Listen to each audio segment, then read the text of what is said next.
Então, nosso querido Erasmo trará o estudo da tarde de hoje. Obrigado, Mayra. Obrigado a todos. Que a paz de Jesus esteja conosco. É bom voltar mais uma vez e poder rever colegas de estudo, colegas do curso desse ano, de outros anos também, e saber que nós fazemos parte dessa família de Eurípides. A Mayra já perguntou, normalmente eu pergunto se tem alguém vindo à casa a primeira vez, e pelo jeito somos todos velhos companheiros, e continuemos então bem-vindos à casa de Eurípides. E uma coisa que eu gosto de lembrar, normalmente eu gosto de lembrar, que não tem ninguém aqui melhor do que ninguém. O que nos difere é simplesmente a tarefa que nós estamos realizando no momento. E o fato de eu estar 2 centímetros mais alto que vocês é pela situação e pela posição. Porque todos nós aqui temos e precisamos da misericórdia e da bondade divina. Como a Mayra comentou, falando brilhantemente sobre o trabalho, o início do texto fala de mais um dia começa. E também foi comentado aqui brilhantemente sobre a lei do trabalho, onde lembramos também Jesus quando fala: meu Pai até hoje trabalha sem cessar, mostrando que o trabalho é realmente uma lei divina, que a inércia é não crescer, e que emprego, algumas pessoas não têm um emprego. O emprego nada mais é que o trabalho é remunerado. Todos nós trabalhamos, seja em casa, seja fisicamente, seja um trabalho voluntário, seja mentalmente. Todo trabalho é válido. E também lembrando que a Mayra falou em relação ao trabalho mental. A caridade, ela é muito boa. É boa ajudar materialmente alguém. Mas nós temos no Evangelho segundo o Espiritismo que a maior caridade é a caridade moral. É aquela caridade que nós fazemos muitas vezes escondido, onde não aparecem no momento os frutos do nosso trabalho. Mas nós vamos ver no andar desses minutos que estaremos juntos aqui um pouco sobre essa caridade escondida também. Outro ponto que eu tenho costume de lembrar é nos situarmos no ano. Quando eu chego aqui a primeira vez, a primeira palestra de janeiro, fevereiro, eu falo de todo o ano que nós temos para frente. O planejamento que nós fizemos, o planejamento que nós fizemos na virada do ano. Eu também tenho o costume de chegar e lembrar em relação ao final do ano, não só para vocês, principalmente para mim, o que foi que eu fiz naquele ano. Será que eu realizei realmente algum trabalho? E lembrando do conceito de trabalho da física, trabalho é força vezes deslocamento. Toda vez que nós aplicamos uma força e saímos do lugar, nós estamos realizando trabalho. Se nós aplicamos força e não saímos do lugar, deslocamento é igual a zero, ou seja, nós não realizamos trabalho. Será que nós, ao chegar no final do ano, nós vamos nos deparar com a nossa situação, nosso deslocamento zero, ou nós realizamos alguma coisa? É importante então, quando nós estamos na metade do ano, nós lembrarmos disso, porque ainda há tempo de realizar um pouco esse trabalho. E lembrando também que um dia, como está escrito no texto que todos têm as mãos, é o início de uma nova jornada, de um novo trabalho. Semelhante também a uma semana, nós estamos agora na sexta-feira, amanhã já é sábado, estaremos mais próximos aos nos nossos lares, descansando, pronto para uma nova jornada. Também assim um mês, também assim um semestre, também assim um ano. Semelhante também, assim é a vida. Será que nós vamos lembrar de fazer essa avaliação só no final da nossa jornada? E quando será essa nossa jornada? Quando Jesus diz, aconselha o jovem que queria um conselho: vai, se queres ser perfeito, vai, vende, dá tudo e me segue. Senhor, agora não posso, eu tenho que enterrar meu pai. Deixa os mortos enterrar os mortos. Se bem que hoje não vamos falar sobre isso, mas é importante. Não vamos perder de vista o nosso trabalho, a nossa tarefa, e não vamos deixar só para depois. E esse é um dos objetivos de uma religião, é cuidar da vida espiritual. Todas as religiões, elas têm esse cuidado, umas mais, outras menos, mas é tarefa, é trabalho de uma religião preparar para o depois. O que nós teremos depois? São as questões existenciais que nós temos, de onde nós viemos, para onde nós iremos, como será o depois. Kardec, preocupado com isso, e os espíritos também, quando da codificação, colocam já na 4ª parte do Livro dos Espíritos as penas e gozos futuros. E depois Kardec abre ainda mais um livro que ainda é pouco estudado depois de todos esses anos, mas ele é muito interessante e importante para nós.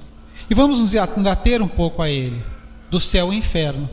E vamos prestar um pouco atenção também na parte que a gente vai falar sobre os espíritos medianos, porque provavelmente muitos de nós vão se encaixar nessa classificação também.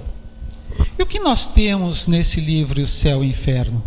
Penas e gozos futuros, de acordo com a doutrina espírita. Kardec é muito feliz quando ele coloca, inclusive ele faz uma divisão no livro. Ele tem a parte seria um código penal espiritual, essa primeira parte, das regras, de como proceder e como nós chegaremos no tribunal do Pai Celestial. E a segunda parte é a parte onde ele classifica, de acordo com os testemunhos dos espíritos, por contatos mediúnicos, por evocações, ele coloca uma classificação lá. Vamos falar um pouco também sobre essa classificação quando chegar o tempo. Mas na primeira parte, nós temos o que é curiosidade para todos nós. O que nós encontraremos lá de lá? O que a religião ou as religiões tradicionais nos trouxeram? O que nós temos em relação a isso? Então nós podemos encontrar lá, basicamente, o céu, o inferno, os anjos, os demônios. Inclusive ele comenta sobre a evocação dos mortos, ou a proibição da evocação dos mortos, que nós encontramos inclusive na Bíblia. Então temos lá o céu, né? Pela religião, normalmente a religião tradicional, a religião cristã, que nós trouxemos até agora, nós temos o céu, é o lugar dos justos, o lugar dos bons, onde nós seremos julgados, e nós, ao sermos bem julgados, nós iremos para lá. Teve uma vida boa, obedeceu às regras e foi para lá. Mestre, o que devo fazer eu para ganhar a vida eterna? Perguntou certa vez um homem a Jesus. Faz o que está previsto. Obedece os mandamentos. Mestre, quais são os mandamentos? Amar a Deus acima de tudo e o próximo como a ti mesmo. Fazes isso e viverás. Como nós já vimos anteriormente, mas ele queria mais que isso.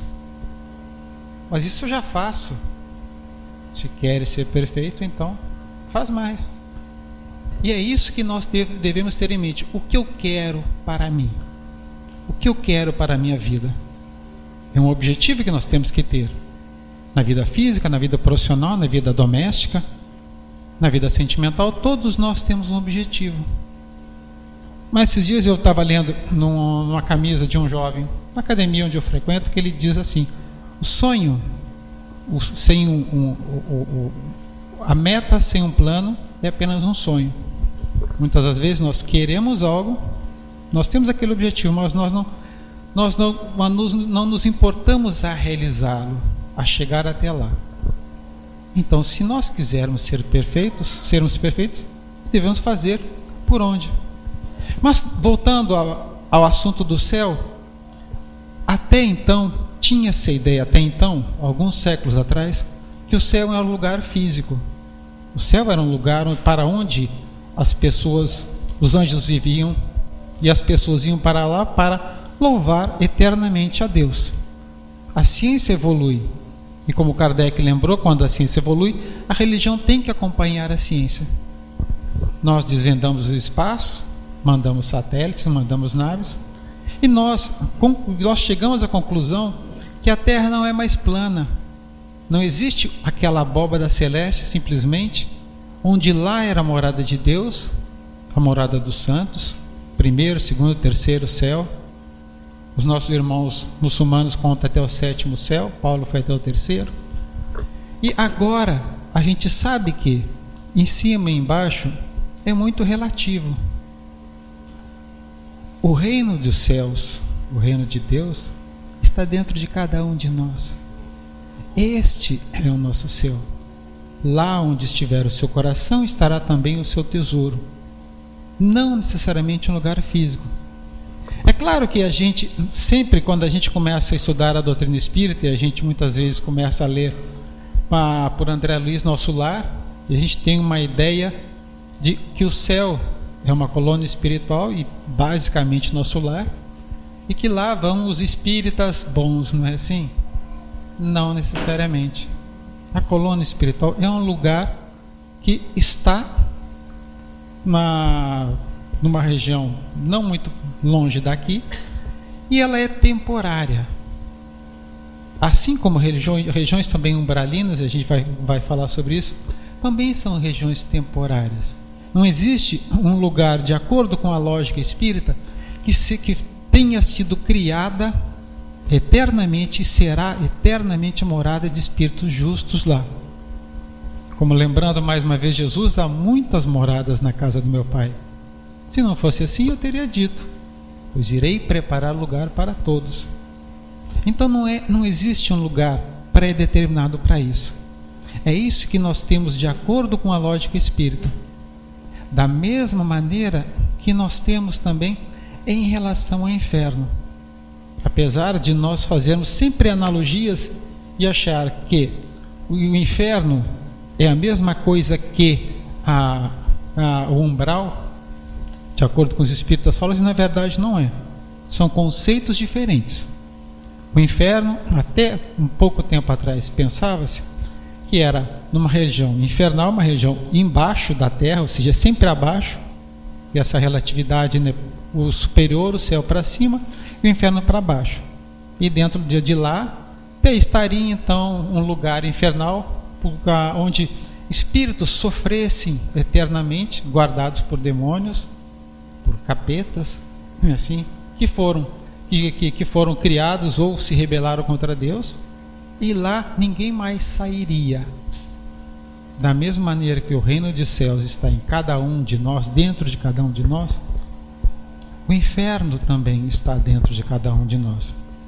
E a gente também pode ver através de autores espirituais, principalmente André Luiz, onde ele coloca que essas regiões umbralinas, que a gente chama do umbral, também são temporárias.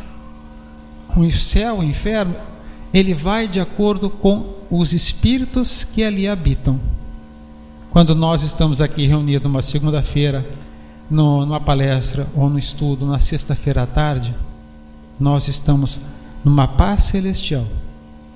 Se nós resolvêssemos lá libertar, soltar os nossos instintos que ainda são muito imperfeitos, e aqui nesse salão seria uma região infernal. Esta é a diferença em relação ao conceito que nós tínhamos de céu e inferno e o conceito que a doutrina espírita nos traz em relação a céu e inferno. Bem como o conceito dos seres que aí habitam, ou seja, anjos e demônios.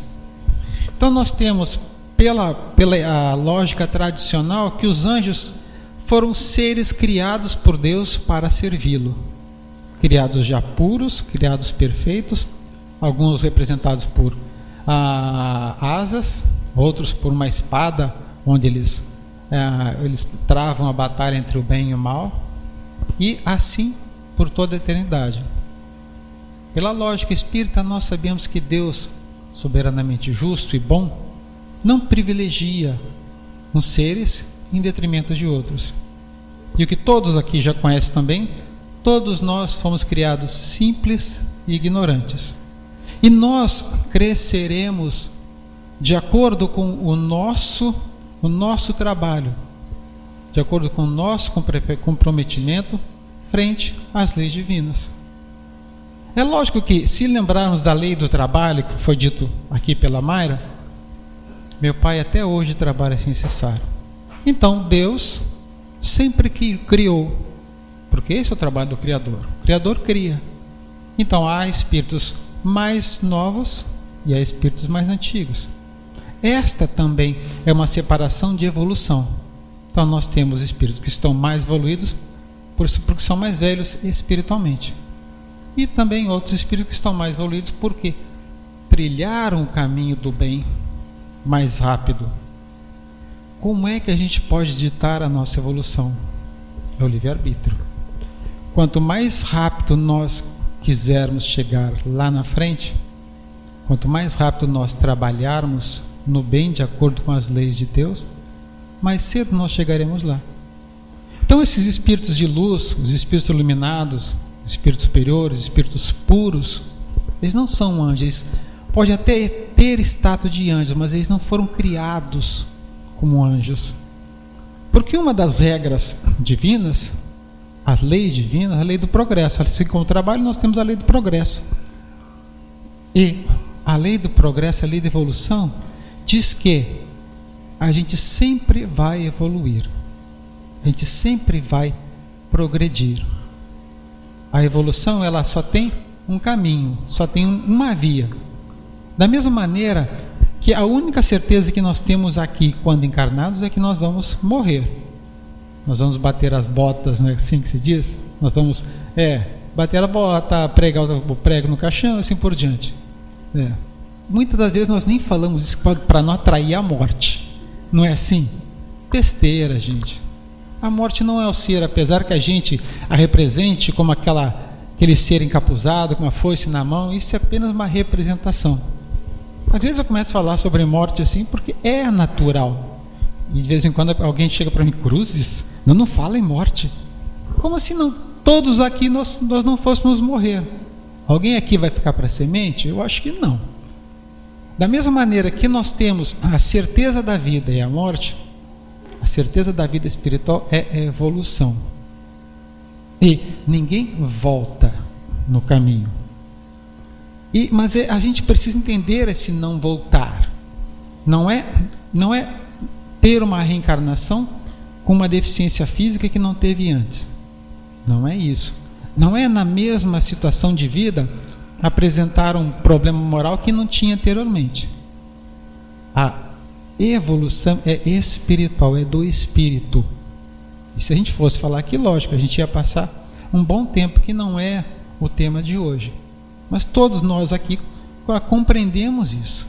E por compreender que a gente não volta, que o conceito de demônio, de acordo com o que nós entendimos anteriormente, não comporta essa lógica. O que era o demônio? Quem foi Lúcifer? Quem foi Satanás? Foi um anjo de luz que se rebelou. Inclusive por isso o nome dele, Lúcifer. Compreendendo a lógica da evolução, a lei do progresso, isso é inadmissível. Como é que chega alguém até o cargo, até o cargo maior, um dos maiores cargos? Como é que chega alguém e vai ter que voltar para o jardim da infância? Como chegar um espírito que se já depurou moralmente em relação ao orgulho, em relação à vaidade, em relação ao ódio, à cobiça? Se um ser chega numa posição e ainda cai nesses problemas morais, ele não chegou lá, não é isso? Muitas das vezes isso acontece conosco, não é involução, é revelação. Quantas das vezes nós temos contato com alguém, ou até mesmo nós mesmos, seguramos as nossas deficiências morais, aprendemos aquilo, e no momento de estresse, no momento mais difícil da vida, nós soltamos. Poxa, mas ele falava tão bem no centro. Nossa, a palestra dele era tão boa. Como é que pode? Como é que o Erasmo pode ter caído tanto assim? Porque o Erasmo não era tão bom assim. É por isso. Porque o Erasmo ainda não tinha depurado todas as suas deficiências morais. Simples assim.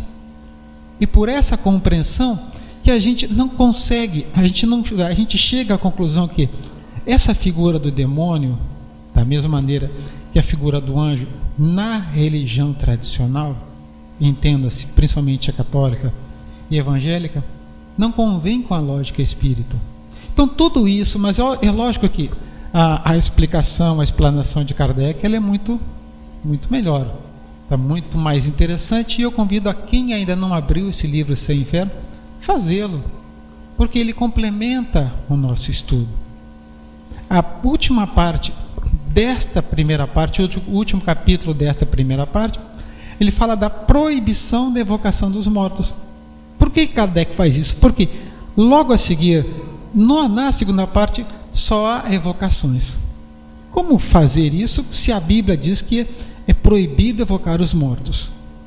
Bom, primeiro é uma grata satisfação dizer que se a Bíblia proibiu a evocação dos mortos, é porque isso é possível, não é assim?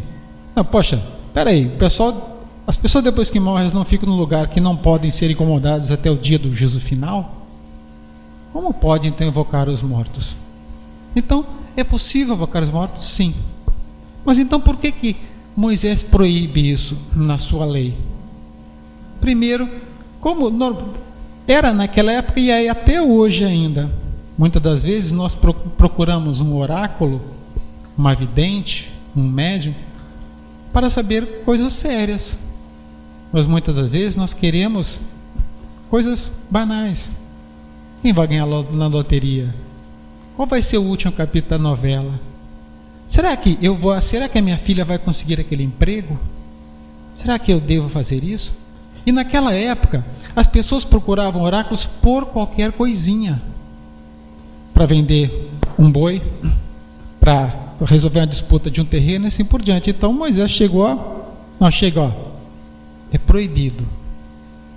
Agora é interessante que se nós vamos observar a Bíblia, nós temos que observar toda na sua completude. Moisés diz que não, é proibido evocar os mortos, e quem evocar sofre a punição de ser apedrejado. É meio brabo, né, gente? Vamos convir que é uma lei que já não se aplica nessa época, mas se aplicava naquela época. E Kardec também ele explica que a doutrina espírita ela não aconselha a evocação dos mortos por qualquer coisinha. Quando nós morremos, ou quando nós desencarnamos, que é um termo mais que a doutrina espírita gosta muito, né? Tem uma leve diferença, depois a gente vai falar sobre isso. Nós continuamos a nossa vida.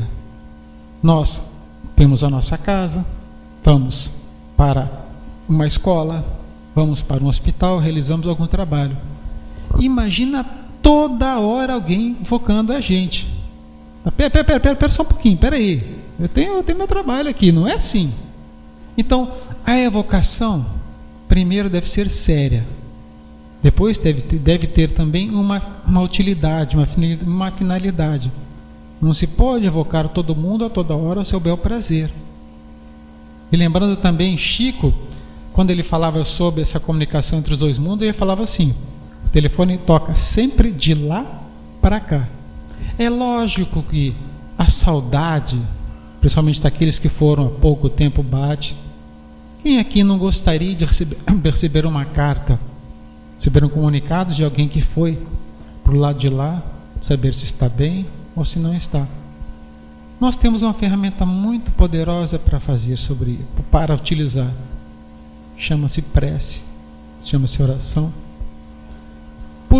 Por que não lembrar dos nossos mortos sempre, a toda hora, mas lembrar de uma maneira boa, de uma maneira saudável, mandando boas energias? Isso sim é bom, isso sim é caridade. Isso nós devemos fazer. Encerrando essa primeira parte, na segunda parte, então, nós temos as evocações e classificadas de acordo com o grau de adiantamento do espírito. No primeiro capítulo, então, Kardec fala sobre o passamento. O que é o passamento? É esse momento da morte até terminar a desencarnação. Parecem sinônimos, na verdade não são. Morte é física, morte orgânica. Fulano de tal morreu. Fulano de tal não desencarnou ainda. Isso Kardec explica tanto no Livro dos Espíritos quanto no Céu e Inferno, e também André Luiz e Emmanuel falam sobre isso. A desencarnação é a desvinculação do espírito, do perispírito, da carne. Isso vai demorar mais ou menos de acordo com o adiantamento do espírito e de acordo com a ligação do espírito com a matéria. Seres mais desprendidos demorarão menos. Suicidas demorarão muito mais. Normalmente a gente vê isso no livro dos autores espirituais, que o suicida ele sofre a degeneração da carne. Ele, por conta do seu desatino e do descumprimento da lei divina, ele tem dificuldade para desencarnar. Questão 78, por aí do Livro dos Espíritos, é mais ou menos aí, nós temos a morte. O que é a morte? Falência geral dos órgãos. Pronto. E muitas vezes eu até escuto, isso é normal na gente, entre nós espíritas. Fulano de tal desencarnou. Mas sim, a gente até evita falar morrer. Mas é um termo genérico, é um termo prático. Fulano morreu, né? Aos poucos ele vai desencarnar. Como é que a gente prepara a nossa desencarnação? Como é que a gente prepara bem a nossa morte? Vivendo bem. Desculpa. Quanto melhor nós vivermos, melhor será a nossa morte. Aí Kardec começa nessa classificação de espíritos felizes, espíritos medianos, que a gente vai se ater um pouquinho mais aqui, espíritos sofredores, endurecidos, suicidas, criminosos, arrependidos, assim por diante. Se a gente prestar atenção, essa classificação não é a mesma que nós temos no Livro dos Espíritos, onde nós temos lá... Obrigado, mãe.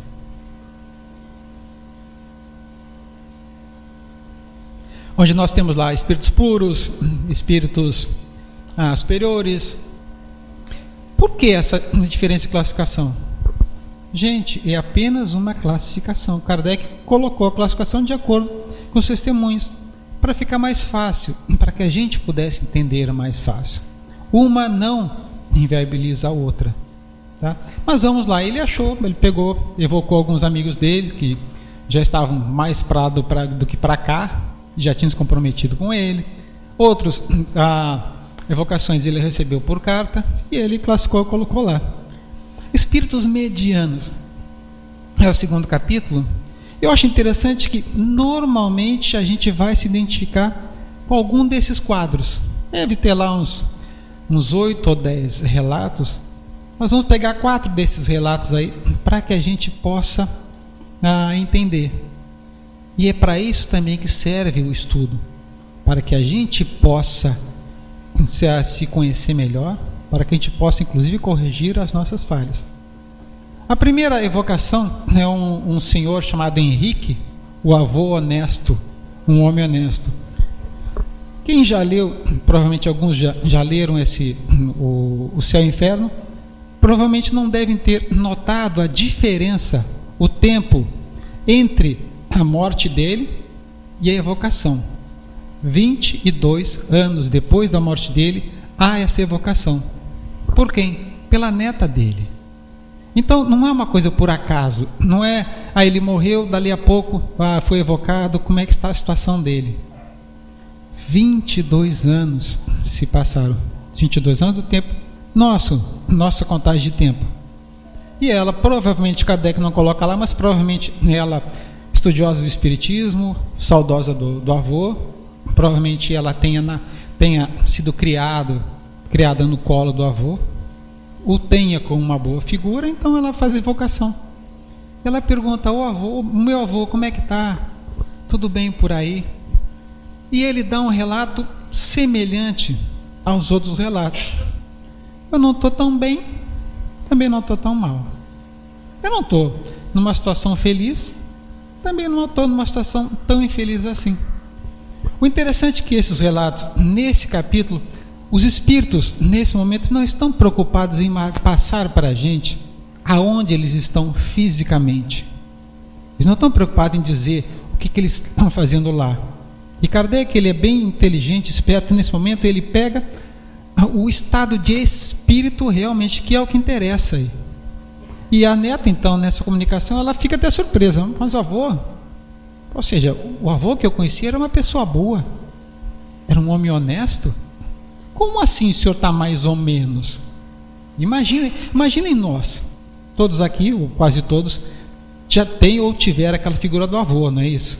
Aquela pessoa boa, os nossos cabelos brancos nos trazem mais sabedoria, ou a queda deles também nos traz sabedoria, não é assim? Então essa é a figura que o neto vê. Aí ele diz: eu era honesto sim, perante as leis dos homens eu era honesto, mas eu não era tão honesto assim perante as leis de Deus. E aí a gente começa a se reconhecer. Será que nós também somos assim? O ser honesto perante as leis do homem é útil, é bom também, mas nem sempre a lei humana que ainda está evoluindo, ela se coaduna com a lei divina. Ele nunca roubou, ele nunca matou, provavelmente ele nunca falsificou nada, era um homem bom, nunca foi punido. Ele era uma pessoa mais ou menos, mas ele fala que perante a lei divina ele não era tão bom assim. Mas ela quer saber por quê, como assim a lei divina, que crime ele cometeu tão grave assim? Nas mínimas coisas nós erramos perante a lei de Deus, e muitas das vezes nós não mostramos isso para ninguém. É uma raiva escondida, é um telefonema que a gente não dá, é o não dar o braço a torcer, é não reconhecer que a gente também erra, é uma fofoca, é uma maledicência, é uma intemperança, é uma impaciência.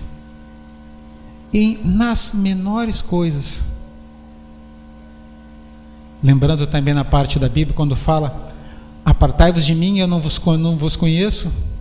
Mestre, eu profetizei no teu nome, eu ia para o centro, eu fazia palestra, mas quando eu tinha fome não me deste beber, de comer, eu tive sede e não me deste beber. Quando deixaste fazer os pequeninos, estarão deixando de fazer para mim também. Será que nós não estamos numa situação semelhante perante a lei de Deus? Vamos utilizar o final da semana para fazer um balanço dessa semana. Vamos utilizar a chegada da noite para que a gente possa também fazer um balanço. Normalmente eu costumo lembrar no grupo de estudo que é sempre o outro, né? O errado é sempre o outro. E a gente, quando começa a ler uma parte do Livro dos Espíritos, ou no estudo de André Luiz, ou no Evangelho, minha mãe é assim, né? Nossa, a minha mulher é evangélica, nossa, ela não entende nada, imagina quando morrer. Não é assim que a gente fala? Nossa, como meu patrão é impaciente. É sempre o outro problema. Tem um seminário muito bonito que eu assisti lá em Curitiba, do Raul Teixeira, nosso querido fluminense. O nome do seminário era: O Inferno são os Outros, nunca é a gente. Não é assim? Vamos lembrar de nós, vamos lembrar da nossa posição, da nossa situação. Será que nós estamos sendo condizentes com o título de cristão? Vós sereis reconhecido por muito vos amardes. Não é assim que Jesus disse? Será que nós estamos nos amando realmente? Será que nós não estamos fazendo separação por conta de anseios políticos, por conta de divisão social, por trabalho, por tarefa executada? Vamos lembrar disso. O Evangelho não é para o outro, o Evangelho é para nós. O segundo testemunho que nós temos lá é a da senhorita Helena, jovem, 25 anos quando ela morreu. Ela é pega num momento de pânico até. A primeira evocação foi um mês logo após a sua morte. Ela nem sabia ainda se ela tinha morrido ou não tinha morrido. Ela sabia que ela não era mais desse mundo, mas ela estava ainda apegada a seu corpo. Então ela estava num desespero, porque ela nunca se preocupou com a vida espiritual. E o trabalho daqueles que a evocaram ali terminou com orações. E na próxima evocação dela, 3 meses depois, ela está mais confortada. As orações a tinham ajudado. É muito importante, a gente vai voltar a falar sobre orações dos mortos. Mas ela também não se preocupou com isso. Mas ela não era uma pessoa má. Ela simplesmente era uma moça frívola, queria aproveitar a vida, tá? Mas desencarnou um pouco cedo para os padrões que nós temos. Mas ela estava também nesse estado de ela não estava nem tão bom nem tão ruim. Um terceiro caso, quando a gente lê, chama a atenção, é de um médico de nome Chadron.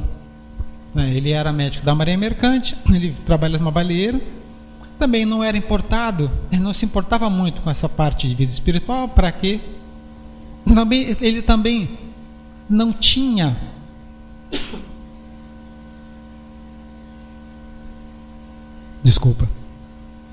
ele também não tinha a medicina como um sacerdócio. Todo o nosso trabalho, na verdade, é um sacerdócio. Mas quando a gente tem a oportunidade de cuidar da saúde alheia, parece que a gente se aproxima mais das pessoas. Mas aquilo para ele não era importante. Ele era um materialista, simplesmente. Mas era um bom pai de família, um bom marido. Só que ele tem uma notícia de um tumor. Kardec não comenta qual o tumor dele, provavelmente um câncer. E ele veio a falecer logo em seguida. Nesse período em que ele descobre o tumor, ele é cometido de uma melancolia. Ele se revolta contra a vida. Por que logo eu? Não é assim? Será que isso também não acontece conosco? Por que logo eu perdi o emprego? Por que logo eu tive que me separar dos filhos? Por que logo eu estou tendo que lidar com essa doença? Vamos responder com outra pergunta. Por que não eu? Será que eu sou um escolhido de Deus para não sofrer? Vamos lembrar que o sofrimento faz parte do crescimento. Nem toda dor é dor de expiação. André Luiz lembra muito bem, em um dos seus livros, que ele fala que uma semente, para se transformar em uma árvore, ela tem que sofrer. Ela tem que rasgar a sua casca. Ela tem que expandir os seus limites. Nós também, se nós quisermos crescer espiritualmente, nós temos que, entre aspas, sofrer. Tá quente? Tá quente? Tá quente, sim. É que antes não tava, né? Quando a gente vai chegando, o calor humano assim, vai aquecendo, né? E ele então, nesse momento, no leito de morte, ele encontra um pouco de paz. Chama inclusive a família, fala com a esposa, fala com os filhos para serem pessoas boas. E, inclusive isso vai ajudá-lo no passamento dele. Sabendo disso, Kardec faz a evocação, onde ele comenta também que ele não está numa situação tão ruim, mas também não está numa situação tão boa. Semelhante aos outros, não parece? O quarto caso também que Kardec traz aqui é de uma senhora, já com seus 35 anos, a senhora Ana de Belleville, que era uma pessoa boa, mas uma pessoa despreocupada com a vida, conhecia a doutrina espírita,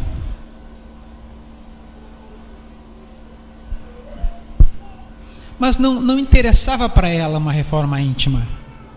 Será que nós também não nos enxergamos em algo semelhante? Eu vou lá, mas eu vou só para tomar passe. Não é assim?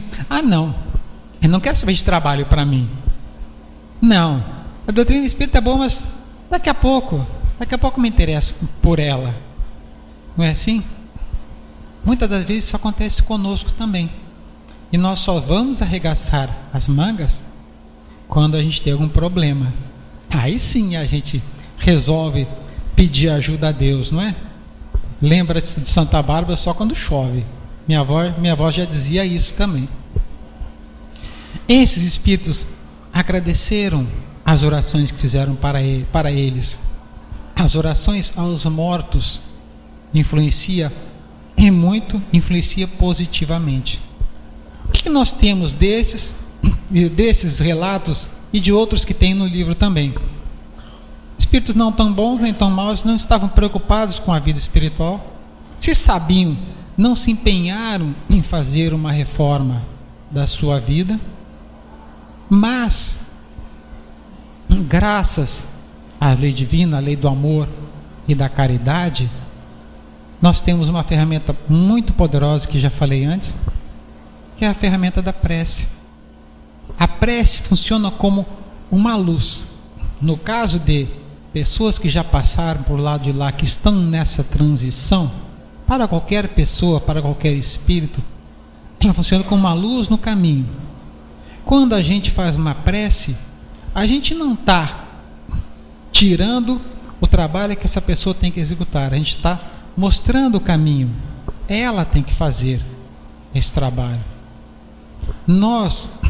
Quando nós lemos André Luiz, ou nós lemos Emmanuel, Manuel Filomeno de Miranda, que muitas vezes mostra que um espírito no lado de lá, quando chega desamparado e perdido, ele só tem uma oração de alguém que 10 anos atrás ele ajudou. E é através dessa troca de gentileza, essa troca de caridade, que nós vamos nos ajudando. A oração, toda oração é bem-vinda, e toda oração é um ato de caridade, seja por uma pessoa que esteja encarnada, seja por nós, seja por nossos parentes, seja por uma pessoa que já passou desta para melhor ou para pior, mas sempre é uma boa ajuda, sempre é um bom auxílio.